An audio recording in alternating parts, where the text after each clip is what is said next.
CNN came out with an explosive report late last week about Mark Robinson, the Republican candidate for governor in the state of North Carolina. The information in the report is shocking, to put it mildly, and we've got Ring of Fire's Farron Cousins to talk about it. Farron, this is another one you get. It's amazing your ability to get stories before they're stories. I mean, it really is. If I'm not right, correct me on this, but I think you did an early story on this before it was the talk. Just how crazy the guy was. You would hear him talk, and he was crazy. It was apparent he was crazy. But why were you talking about stuff like that before CNN or any of the big networks are talking about it? It's because you do a good job, Farron. Well, thank you. You're a great progressive commentator, and that's just the truth of the matter. Let's talk about this nutcase. Yeah, this is, well, first of all, he denies everything. He says he may sue CNN. He's not sure, maybe, possibly. Now he's also claiming, it's all artificially intelligence generated. But what happened was that CNN they actually did some journalism which is for once. Amazing. Right. It was absolutely amazing that CNN did any kind of exploratory journalism. But apparently they did. They must have gotten a lead on something. Yeah, and they found out that he, for years and years, was posting on this website. It was a pornographic website called Nude Africa. And he would go on there and he would say all kinds of horrific things. He defended slavery and said if we brought it back today, he'd own a few. Talking trash about Martin Luther King, using very racist language to talk about him. We got to say something. I mean, this is so crazy. We can't just say it was crazy and not talk about the specifics. If you're a man on Friday night and all of a sudden Saturday you feel like a woman and you want to go to the women's bathroom in the mall, well, you're going to be arrested if I'm in charge, basically. Yeah. I mean, so he goes off on transgenders, even though he has this thing for transgenders. We find out in the pornography world, he loves transgenders. He's talking about how that's better than watching a man and a woman together. Yeah, he just loves the idea of transgenders.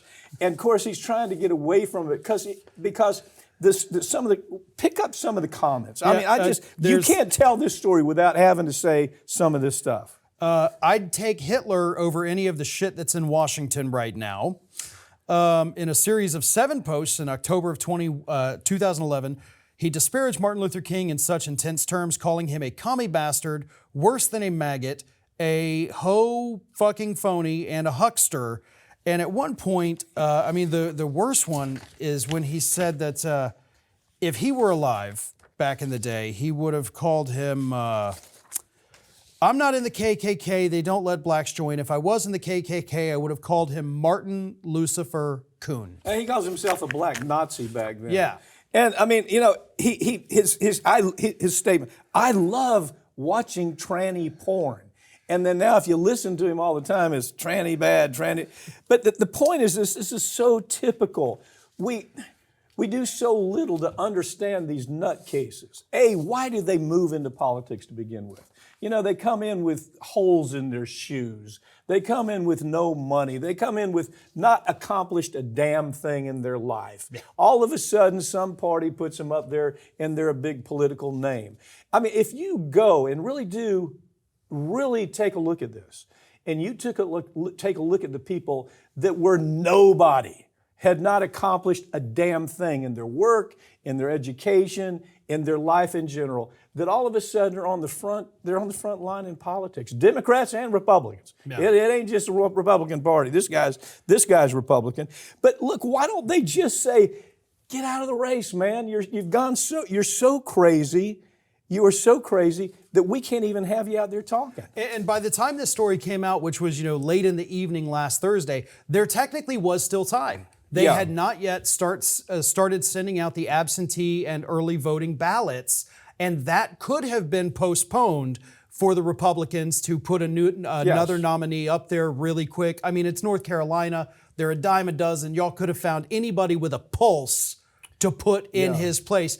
And here's the thing, he was already losing the race by like 6 or 7 points before the story. I know. He's toast. Y'all just lost the governorship. All he's doing is hurting the party. Get him out of there. Say, we messed up. We let this nutcase come in. His basic thing is apparently, what is the site? It's called Nude Africa. Nude Africa.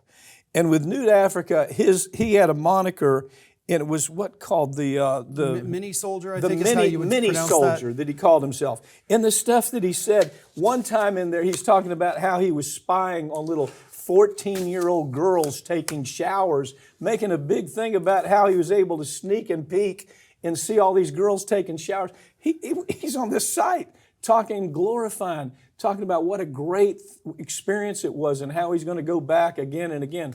This guy is a head case, man. Yeah. And it's our failure to understand.